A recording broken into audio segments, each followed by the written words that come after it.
에베소서 1장 15절에서 23절까지의 말씀을 나누려고 합니다. 15절의 시작이 이렇습니다. 이로 말미암아라는 단어로 오늘 말씀이 시작을 하는데, 이 이로 말미암아라는 것은 접속사로서 위에 나와 있는 그 말씀을 이어받아서 그 다음 말씀을 진행한다라는 의미입니다. 그래서 이로 말미암아라고 하면 그 위에 11절부터 14절까지 모든 일을 그의 뜻대로 행하시는, 하나님의 작정대로 하시는 그 하나님의 은혜, 그리고 12절에 기업으로 삼으신 성도들이 영광의 찬송이 되게 하려는 것, 그리고 13절에 그 안에서 오늘 이제 새벽에 말씀드렸는데 진리의 말씀을 듣고 구원의 복음을 듣고 그 안에서 또한 믿고 약속의 성령의 인치심을 받은 것. 그러니까 이게 우리가 예수님을 믿는다라는 그 지금의 이 자리까지가 우리 있는데, 그 과정이 지금 여기 13절에 나와 있는 거거든요. 우리가 진리의 말씀을 들었어요. 이 하나님의 말씀, 성경 66권의 말씀을 들었고요. 그리고 그 구원의 복음을 듣게 됐고, 그리고 또한 우리 마음 안에 믿어졌다라는 거죠. 이것이 은혜입니다. 왜냐하면 오늘 새벽에도 말씀드렸지만 24시간 365일 모든 미디어를 통해서, 인터넷, 웹사이트를, SNS를 통해서 복음이 선포되고 있어요. 그런데 믿는 사람은 많지 않습니다. 여러분들이 이 자리에, 우리가 이 자리에 있는데 믿어지는 것, 그것이 또한 은혜예요. 그렇게 믿어지고 약속의 성령으로 인치심, 이렇게 보증이 되는 하나님의 도장을 꽝 찍었다라는 것입니다. 그래서 15절이 그 모든 말씀을 다 받아서 이로 말미암아가 되는 거예요. 15절이 이로 말미암아 주 예수 안에서 너희 믿음과 모든 성도를 향한 사랑을 나도 들었다. 그러니까 지금 에베소에 있는 유대인 그리스도인들 혹은 이방 그리스도인들, 에베소 교회에 있는 모든 성도들이 그 진리의 말씀을 듣고 구원의 복음을 듣고 또한 믿고 하나님의 인치심을 받아서 신앙생활을 잘하는 그 모든 주 예수 안에서 너희 믿음과 모든 성도를 향한 사랑을 내가 들었다. 그 믿음을 내가 들었고 너희들이 서로 주 안에서 사랑하는 것을 내가 들었다라는 거예요. 그러니까 교회가 할 수 있는 것이 바로 이 두 가지예요.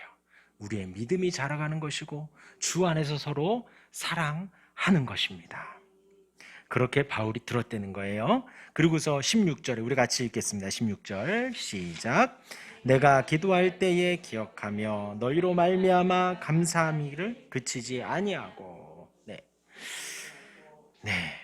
바울이, 내가는 바울입니다. 바울이 지금 기도를 하는데 기도할 때에 계속해서 그걸 기억한다는 거예요. 그들의 믿음을, 또 서로 주 안에서 사랑하는 것을 바울이 기억하고 있습니다. 그러면서 감사하기를 그치지 않는다는 거예요. 그렇죠? 왜냐하면 바울이 복음을 전했습니다. 그래서 에베소 교회가 세워졌어요. 그들을 가르쳤습니다. 그들을 양육했습니다. 말씀으로. 그 은혜가 있었던 그들이 믿음으로 자라고 있고 그들이 사랑으로 연합되고 있고 하나 되고 있는 소식을 들었을 때 얼마나 감사하겠어요. 그러니까 기억하며 너희로 말미암아 감사하기를 그치지 아니했다라는 거예요. 그리고 여기에서의 감사함은 늘 감사한다는 거예요. 언제나 감사하는 거예요. 이제까지 감사를 쉬어본 적이 없다는 거예요. 그러니까 바울이 복음을 전했습니다. 그리스도 안에서 자라도록 했습니다. 그들을 위해서 그 복음을 전하고 끝난 것이 아니라 끊임없이 기도를 했다는 거예요. 끊임없이.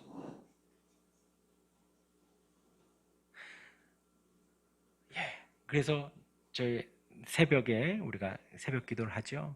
그리고선 저희가 하는 기도의 내용의 대부분이 여러분들을 위한 기도예요. 집사람이나 제가. 그런데 그것이 그냥 저희가 잘 되기를 내가 아는 사람이니까 잘 되기를이 아니라 지금 바울이 하나님께 감사하고 믿음이 자라기를 간구하는 것처럼 바울이 복음을 전하고 바울이 교회를 세웠는데, 그리고 지금 바울은 여기 지금 이 편지를 쓰는 곳은 감옥입니다. 그러면서도 끊임없이 감사하고 기도하는 거예요.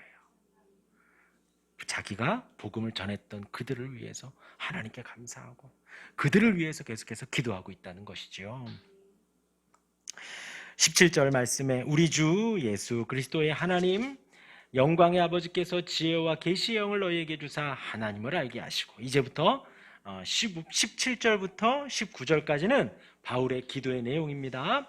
잘 들으셔요. 그래서 나의 기도의 내용은 어떠한가, 바울의 기도의 내용이 어떠한가 비교해 보시고 바울의 기도의 내용대로 내가 기도하기를 노력하시길 바랍니다. 바울의 기도의 내용이 먼저 감사한다 그랬어요. 감사의 기도의 제목이 들어갔고요. 이제 17절에 뭐라고 기도하느냐? 우리 주 예수 그리스도의 하나님 영광의 아버지께서, 대상이 분명해야 되죠. 우리가 아뢰는 그분은 하나님이십니다. 어떤 하나님이냐? 영광의 하나님이시고 우리의 아버지세요. 근데 우리의 아버지 하면 우리의 육신의 부모를 떠올리지 마시고 우리 주 예수 그리스도의 하나님 아버지이신 거예요. 2000년 전에 이 땅에 오셨던 그 예수님의 아버지, 온 세상의 하나님 아버지, 우리가 그분께 기도하는 겁니다. 대상이 확실해야 돼요. 그 하나님 아버지께 어떻게 구하느냐? 지혜와 계시의 영을 너희에게 주시기를. 여기서 지혜와 계시의 영이라고 했습니다. 이 영이라는 것이 이제 푸뉴마라고 해서 성령을 말하는 거예요. 그 성령을 어떻게 표현했냐? 지혜와 계시의 영으로 말을 한 겁니다. 지혜와 계시의 영을 주셔야지 우리가 알 수 있습니다. 이 성경 66권을 우리가 평생 아무리 읽어도 하나님이 지혜를 주시고 하나님이 깨닫게 해주셔야 알 수가 있는 거예요. 절대로예요. 그건 절대예요. 우리의 지혜로, 우리의 생각으로, 우리가 배운 어떤 그런 것들로 하나님을 알 수가 있다 없다? 없다예요. 우리의 능력으로는, 우리의 지혜로는 하나님을 알 수 없고, 어떻게 알 수 있냐? 하나님이 알려주셔야 알 수 있는 거예요. 그래서 우리가 이 하나님의 말씀을 보고 하나님의 말씀을 깨달아 알 수 있다면, 그리고 우리 마음 안에 하나님 감사합니다, 감사합니다. 우리 뒤로 가도 되는데, 우리 민하가 하민이 옆으로 가도 돼. 하민이 옆으로. 민하는 하민이 옆으로. 하민이 민하. 아유. 동생이야, 동생. 같은 학교, 동문, 후배야. 네. 하나님이 알려주셔야. 그래서 우리가 그렇게 기도하는 거예요. 그래서 여러분들이 기도할 때에, 그리고 말씀을 볼 때에 이 기도를 절대 빼먹으시면 안 돼요. 성경 한 구절이라도 읽으시면서 혹은 설교를 들으시거나 혹은 신앙생활 하실 때에 기도하기를 하나님 지혜와 계시의 영으로 내가 알게 해주십시오, 알려주십시오 하고 기도를 해야 됩니다. 어렵지 않죠? 바울이 지금 어마어마한 되게 심오한 기도를 하는 것이 아니에요. 다만 하나님 지혜와 계시의 영으로 알려주십시오. 성령 하나님, 예수님이 승천하셔서 약속대로 이 땅에 성령을 보내주셨습니다. 성령 하나님이 우리의 예배 가운데 함께 하시고 우리의 심령 속에 함께 하셔요. 하나님 알려주십시오 하고 늘 겸손하게 기도해야 됩니다. 바울이 지금 그렇게 기도하고 있는 거예요. 에베소 성도들에게, 그리고 여기 주 안에서 신실한 우리들에게 지혜와 계시의 영을 우리에게 주셔서 그 다음 무엇이에요? 하나님을 알게 해달라는 거예요. 제가 신학교를 처음 가서 가장 교만하게 생각했던 게 뭐냐면 성경이 66권 밖에 안 된다는 생각이었어요. 그래서 신학교를 딱 가고 신대원에 딱 들어가서 제가 신학교 학부 4년, 신대원 3년, 7년을 공부를 하는데 그 생각들을 쭉 해보니까 성경 66권 밖에 안 되네. 이것을 어떻게 알 수 있지? 라는 거였어요. 그래서 제가 정말 교만하게 교수님께 질문을 했습니다. 교수님, 평생 이 성경을 알 수 있을까요? 교수님이 아니라 그랬어요. 아니라 그랬어요. 평생 66권을 보고 또 봐도 새롭다는 거예요. 계속해서 봐도 새롭게 깨달아진다는 것이죠. 근데 여기에서 하나님을 안다라는 것은 그냥 단지 성경을 읽고 성경을 아는 것이 아닙니다. 인격적이고 친밀한 관계 속에서 철저하고 정확하게 알아가는 거예요. 이 안다라는 단어를 떠올리시면 가족을 생각을 하시면 됩니다. 내가 내 아이를 알듯이 부부가 서로를 알듯이 인격적으로 깊이 알아가는 걸 말하는 거예요. 하나님을 알고 하나님이 우리를 아셔요. 우리가 하나님을 알아가는 거예요. 인격적으로 깊이 있게 알아가는 걸 말하는 겁니다. 지혜와 계시형을 주셔서 하나님을 깊이 알도록 도와주십시오 하고 기도하는 저와 여러분들이 되길 바랍니다. 그리고 18절 같이 읽겠습니다. 시작. 너희 마음의 눈을 밝히사 그의 부르심의 소망이 무엇이며 성도 안에서 그 기업의 영광의 풍성함이 무엇이며. 네, 지혜와 계시형을 달라고 기도하시고, 두 번째는 마음의 눈을 밝혀달라고 기도합니다. 이 눈을 밝혀달라고. 예수님도 오셔서 소경의 눈을 뜨게 해주셨죠.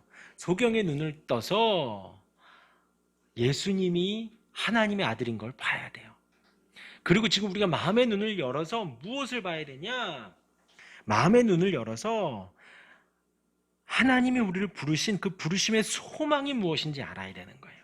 이 소망이라는 단어가 참 좋습니다. 그렇죠? 절망 가운데 있을 때 소망이 있으면 일어날 힘이 생겨요. 그냥 적어도 아침에 눈 뜰 때 그날 하루 뭘 먹을지 소망이 생기면 눈이 벌떡 떠집니다. 오늘 하루 뭐 예를 들어서 뭐 계약건이 있고 오늘 하루 뭐 이렇게 해서 손님이 있고 그러면 아침에 눈이 벌떡 떠져요. 오늘 하루에 어떤 그런 이 땅의 소망만 있어도 살아가는 힘이 조금 생깁니다. 조금.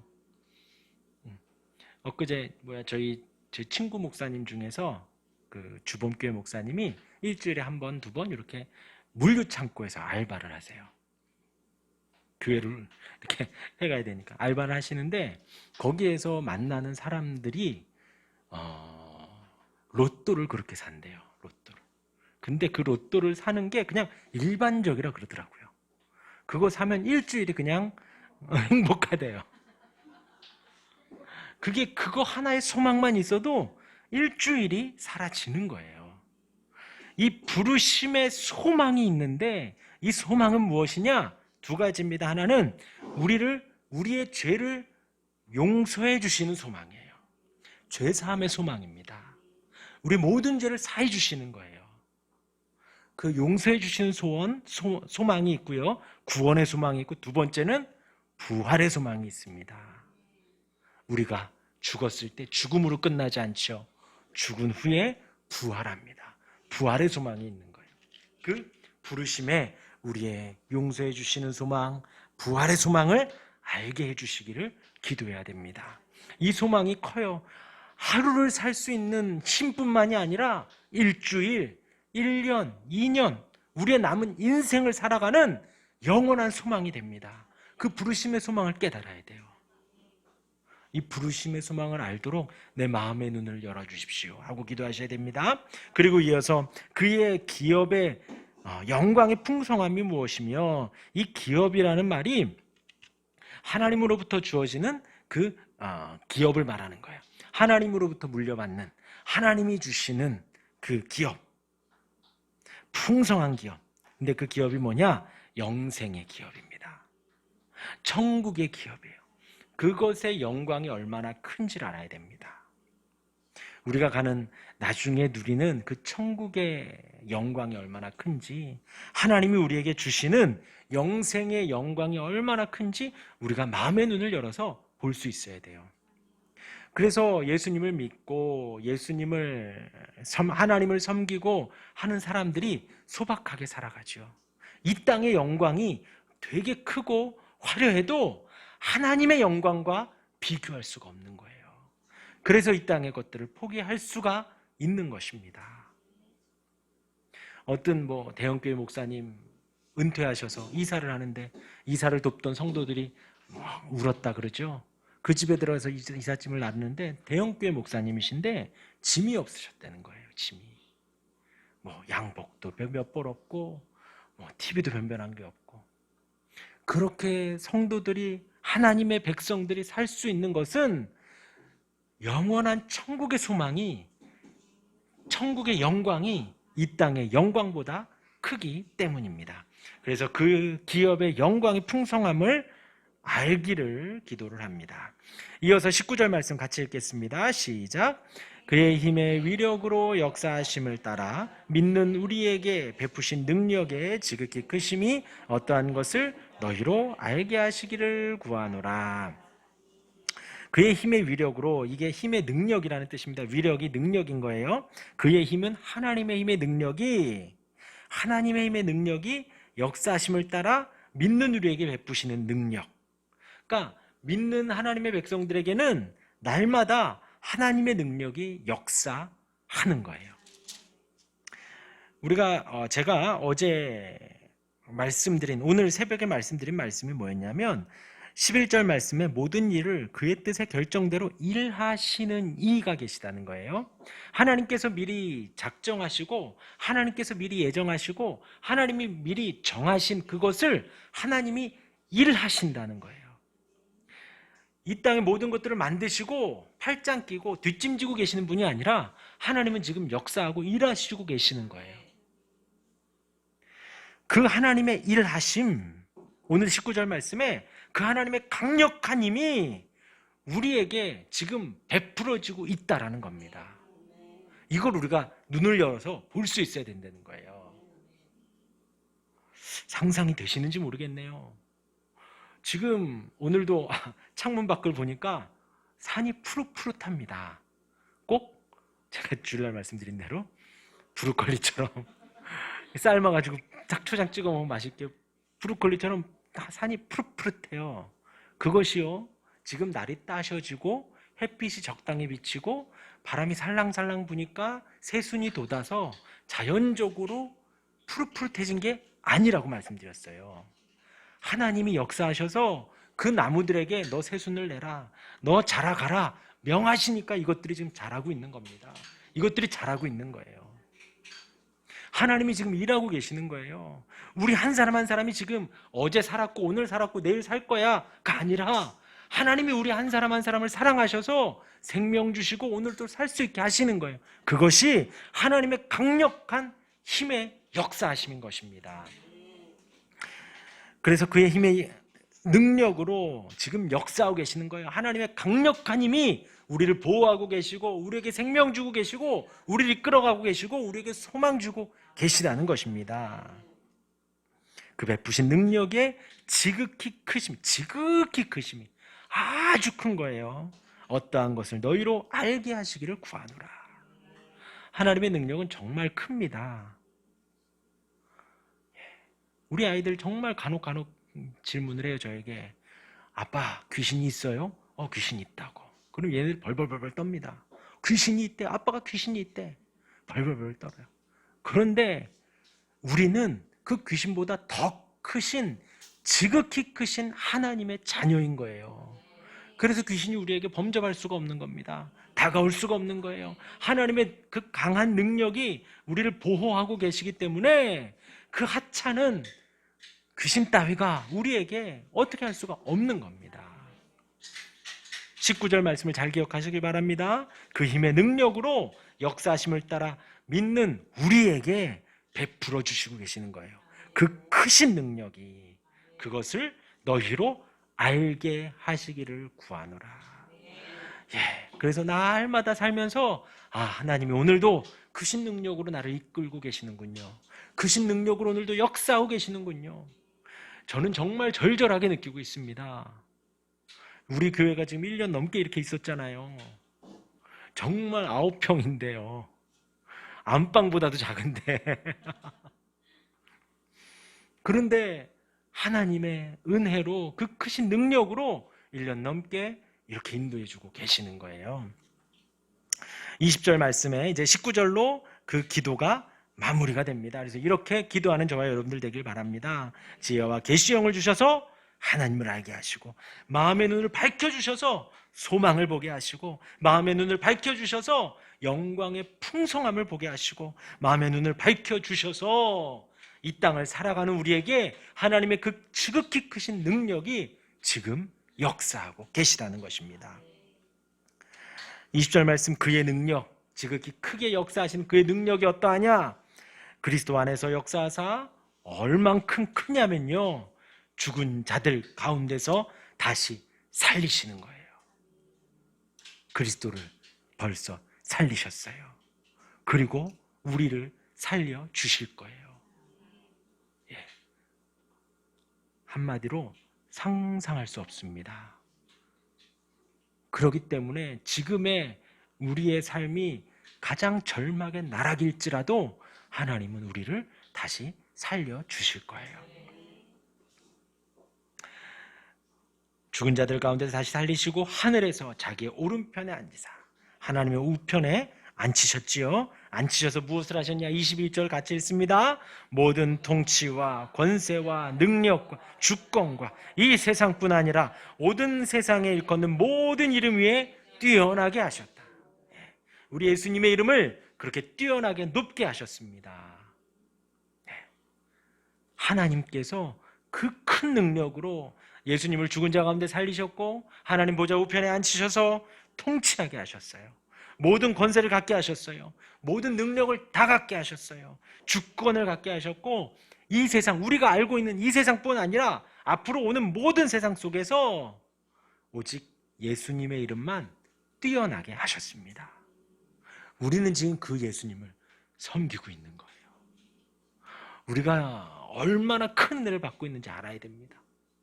우리가 섬기는 그분은요, 우리가 찬양하는 그분은요, 제가 지금 나눠드린 이 말씀의 그분은 온 세상을 통틀어서 과거와 현재와 미래의 모든 세상을 통틀어 가장 높은 분이세요. 가장 높은 분이십니다. 그걸 말하는 거예요. 우리 예수님이 그러한 분이시다. 또 만물을 그의 발 아래에 복종하게 하시고 그를 만물 위에 교회의 머리로 세우셨느니라. 모든 만물을 그의 발 아래 복종하게 하셨습니다. 그리고 그 만물 위에 교회를 세우시고 그 교회 위에 머리로 예수님을 세우셨어요. 머리로 세우셨습니다. 그리고 23절 나옵니다. 같이 읽겠습니다. 시작. 교회는 그의 몸이니 만물 안에서 만물을 충만하게 하시는 이의 충만함이니라.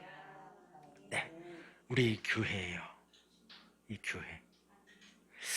그 몸으로 따지면 어디쯤 될까요? 우리 교회가 한 발톱쯤 될래나 손톱 될래나 심장이면 좋겠네, 그죠? 머리시고요. 우리 교회는 몸이라는 거예요. 이것은 제가 농담삼아 방금 말씀드렸지만 이 몸의 어떤 부분을 말하는 게 아니라 이 몸이라는 그리스도와 우리가 그런 유기적인 관계를 갖고 있다는 거예요. 뗄래야 뗄 수 없는 관계. 그렇죠? 손가락 하나 없어도 안 돼요. 발가락 하나 없어도 안 됩니다. 그런 그리스도와 뗄래야 뗄 수 없는, 그리고 이 교회에서 가장 중요한 분은 그 머리인 그리스도라는 것이죠. 그래서 교회는 그리스도의 몸이기 때문에 충만한 하나님의 능력이 교회에 있다라는 것입니다. 그래서 교회는 그의 몸이니 만물 안에서 만물을 충만하게 하시는 이의 충만함이니라. 그러니까 이 말은 그리스도로 교회가 충만해져야 된다는 말이에요. 그러니까 만물을 충만하게 하시는 이의 충만함이니라. 온 만물을 충만하게 하시는 그분으로 교회가 충만해져야 된다는 겁니다. 이것이 어떤 의미를 갖냐? 교회는 그리스도만 전해야 된다는 거예요. 복음만 전해야 됩니다. 그리스도를 전하는 이 말씀만 증거되는, 이 말씀이 충만한 곳이 바로 교회가 되어야 된다라는 거예요. 그렇게 1장이 마무리가 됩니다. 지금 이 교회, 에베소 교회, 그리고 지금 우리 신실하게 섬기는 우리에게 이 말씀을 하고 있어요. 에베소에는 이방인들이 회심하고 돌아온 사람들이 있습니다. 유대인들 중에도 그리스도를 섬기는 사람들이 있어요. 그렇게 섞여 있습니다. 그들에게 지금 너희들이 받고 있는 은혜가 얼마나 큰지를 말해주고 있는 거예요. 2000년이 지난 지금 우리에게도 동일하게 말하고 있는 거예요. 우리가 받고 있는 그 은혜가 얼마나 큰지, 그 능력이 얼마나 큰지, 그리고 이 말씀이 전해지는 이 교회가 어떠한 공동체인지 어떠한 몸인지 말해주고 있습니다. 우리의 머리는 그리스도예요. 그리스도의 몸인 교회입니다. 그래서 교회는 그리스도로 충만해야 돼요. 그리스도로 충만한 곳이, 복음으로 충만한 곳이 바로 교회입니다. 그리고 그 교회는 우리 지축충인교회이기도 하지만 여러분 한 사람 한 사람이기도 합니다. 그 여러분들의 교회가 그리스도로 충만해지시길 바랍니다. 주님으로 충만해지시길 바라요. 말씀으로 충만해지고 하나님을 아는 지식으로 충만해지고 그 영광을 아는 은혜로 충만해지고 소망으로 충만해지고 하나님의 능력을 알아가는 마음의 눈이 열려지는 그 은혜로 충만해지시기를 주님의 이름으로 축원합니다. 아멘.